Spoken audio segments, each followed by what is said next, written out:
Kaya ba kita matanggihan? Magkababata tayo? Baka tatay ko kababata mo. Ang pag-uusapan natin ngayon ay tungkol sa isang magaling na aktor na minsan nating hinangaan dahil sa galing niya sa stunt at bakbakan. Tara, samahan niyo kung balikan ang naging karera niya sa pelikulang Pilipino.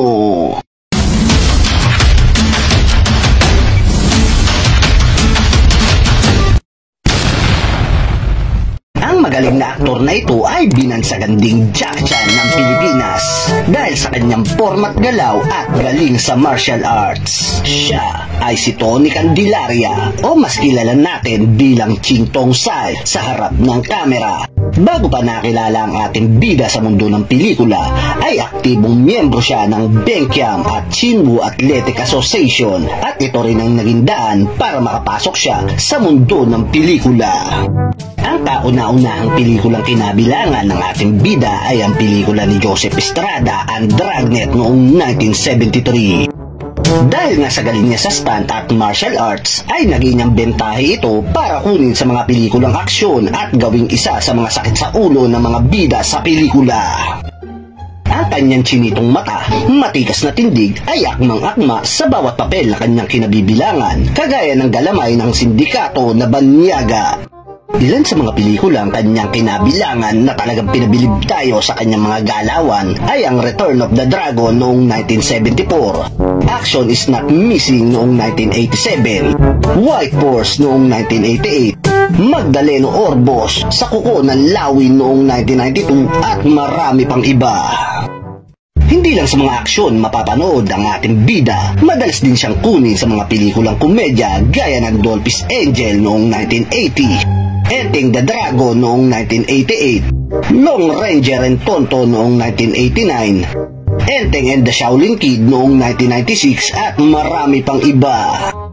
Nakasama din niya ang malalaking pangalan sa industriya gaya ni Eddie Garcia, Ramon Zamora, Dolphy, Rene Requestas, Joey De Leon, Vic Soto at marami pang iba.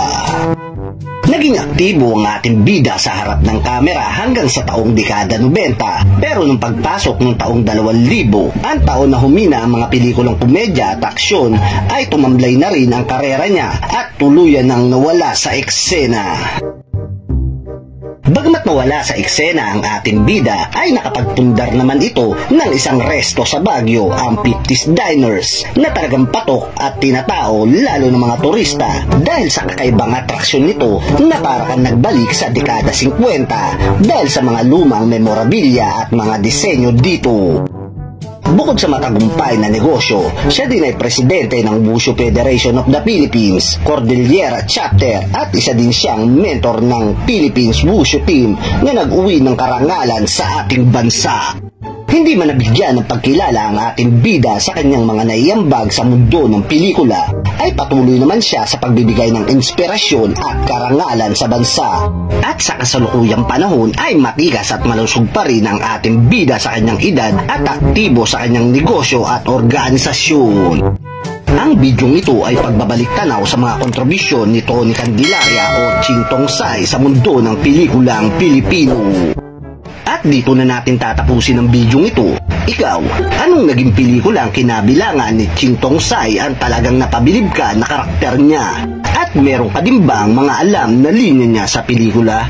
Pakishare naman sa comment section natin sa ibaba. Di ba na?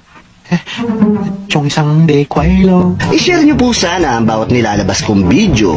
Hanggang sa muli, paalam! Teka, maganda to.